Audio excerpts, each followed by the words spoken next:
Hi folks, and welcome back to Fishing with Den. Today we're going to go back to basics a little bit, and I'm going to show you how to set up a waggler rig. Now I'm going to show you a few different ways, because obviously we've got these straight or insert wagglers that you see here, which are unloaded, and we've also got these bodied wagglers which are loaded. And if you don't know the difference between the two, this one, as it says, has no weight at all. This one has some lead weight, or it could be brass or even tungsten in the bottom, and it makes it fly like a dart. Now, I'm not going to go into any great detail about which of these to use at any given time, because I've already done the video on that, and I'll put a pop-up up the top there for you now. Have a quick look at that when you're ready, and then you'll know which of these to use and what size to use. But for the moment then, let's talk about setting up a basic traditional waggler rig. Now, you may know if you watch the channel, I pretty much make all my own floats, so I just have a little peg in the bottom here for mine. If you get one from the shops, they probably have a ring in there, but I wouldn't use that because you're going to use one of these things, which is a waggler adapter. Basically, it's just a piece of silicone with half of a swivel in the bottom. All you do, put it on like that, and that locks it in place and also allows it to collapse like that. Now that's a good thing, which we'll discuss a short while from now. Right, so in terms of setting the thing up then, as I say, first of all, I'm going to set it up just using shots in the traditional way. So all you need to do then, pass the line through the eye of the swivel and just allow it to go onto the main line like that. Now, for the purposes of the demonstration, I'm not going to put this at full depth, which is about 3.5 feet in this swim. I'm just going to do it like this so you can see what I'm doing. I'm going to put a couple of AAs on here, and bear in mind my floats are homemade, so this one may say 3.5 AA, but in actual fact it does take somewhat more than that. It's probably more like 4 to 4.5 AA because I got it slightly wrong, but hey, that's okay. They're homemade, they're for me. It's not as though it has to be totally accurate for me. So I'm going to put 2 AAs below the float and 2 AA shot or AAA shot above the float. It's the word on shot. People talk about AA shot. It's actually AAA. It's just the way we refer to it, like that. Now, I've left a little bit of a gap between, and again, I'll show you what that's for in a second. But I've just put it in just a moment ago for you to just check things. I do need another BB shot just to make this thing sit, so it's just exactly about there. Okay, so we've got the float sitting where we want it, and it's just going to take a couple of extra shots now to make it sink. What I'm going to do is just tie a figure-of-8 loop knot. If you don't know how to tie one of these, again, done a video. I'll put a pop-up up above for you, and that's going to be taking the hook length. There we are. Always wet a knot. Right, so that's the basic rig setup, and the reason we've got this gap here is so that the float, when I strike, can collapse, because you want it to run along the line. You don't want to be standing up like that, so that's what that gap's for there. Okay, now traditionally we'll put a hook length on using a loop-to-loop style, and that's pretty much still used today. So I'm going to be using a B911 size hook in a size 14, and it's a spade end, and it's tied to about 8 inches, which is a couple of hundred millimeters of line with a figure-of-8 loop knot on the end.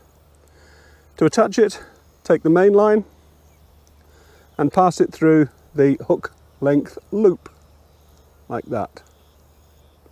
Then take the hook and pass it through the main line loop like that, and now you can just pull tight, and if you've got it right, you should have that figure-of-8 looking loop in there. So just pull tight, and that's everything on. Now obviously we would need to plumb the depth at this point, but I already know what it is, and so for the sake of argument I'm going to move up this shot, just release it first of all off the line,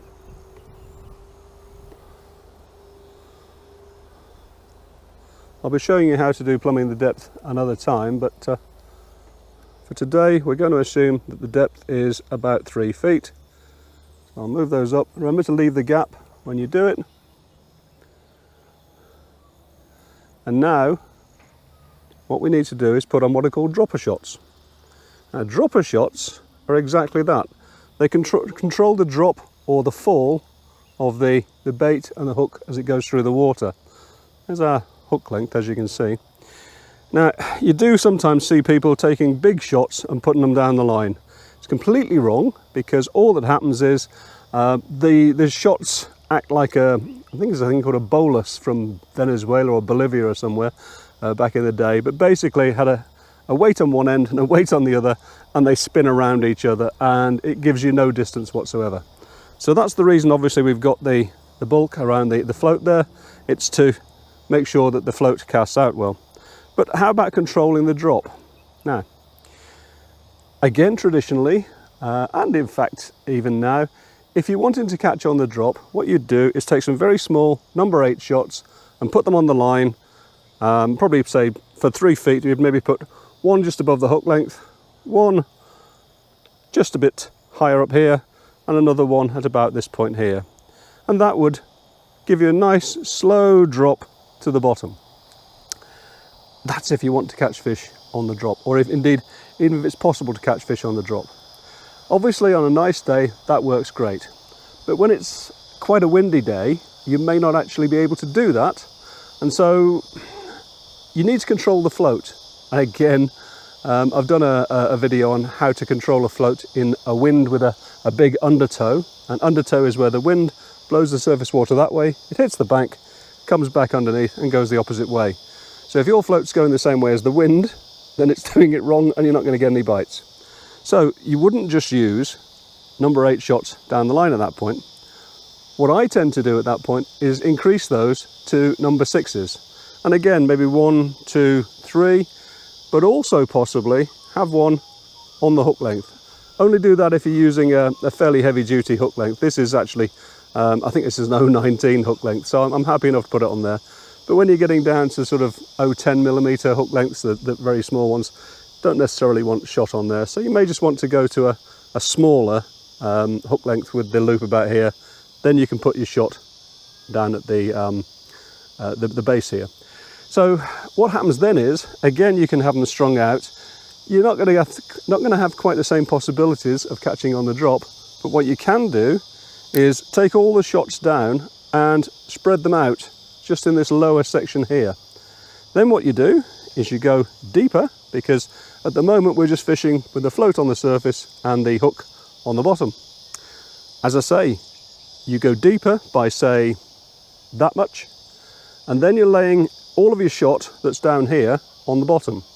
And what that means is it's dragging along, it's creating resistance to that surface tension, that surface flow rather, and that's why you'd use the larger shot. Okay, so that's the basic unloaded waggler sorted out. What we'll do now is I'll put on the loaded waggler and show you the more modern way of doing this. Okay, so for the loaded bodied waggler then, what I'm going to do, this actually has a ring on the bottom, so I can't use one of those little adapters. So I'm just going to use a normal clip swivel, link swivel, snap swivel, whatever you want to call it. Basically it's just a clip with a swivel on it. I'm going to put it onto the thing, and again this is my means of changing the float as I go if I need to.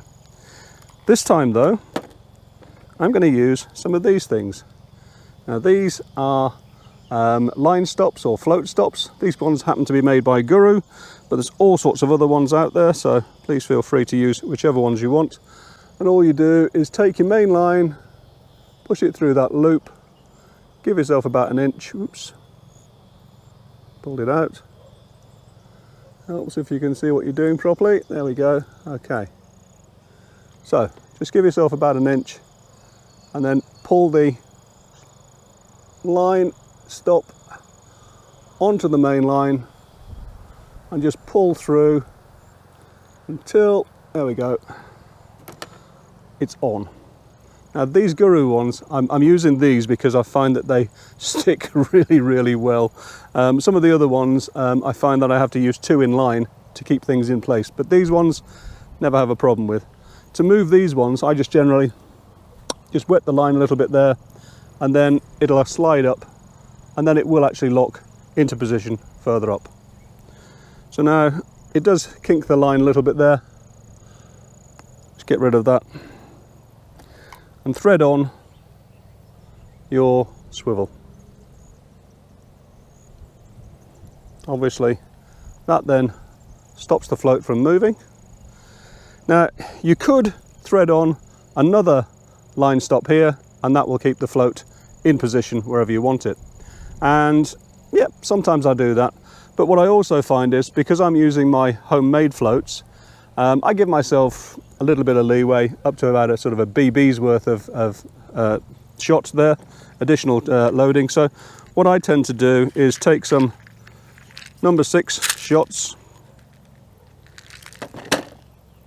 Could be slightly larger if you want to. Again, these are not really going to affect the drop of the rig, but I put a number 6 on, another number 6, and as I say, I could have just put another one of these stops the other side, but again, I'm going to need some shot under there anyway, so I might as well just use the shot. And you can see now that that will fall over on the strike quite nicely. And then other than that, you tie the rig in exactly the same way as I showed you for the standard unloaded waggler. And again, you can use the number 8s or number 6s down the line in exactly the same way as before. But that's the way I tend to do the loaded wagglers these days. And of course, if you want to, you could have actually put one of these float stops above that unloaded waggler, and then put all of your bulk shot down below it. And that's fine, that all works. In the end, as long as it doesn't cause any tangles and it gives you a good casting ability, that's all that counts. So pretty much that's it on how to set up a waggler rig, guys. Hope you enjoyed it. If you did, click the button. If you want to subscribe, you can do that too. And until the next time, bye for now.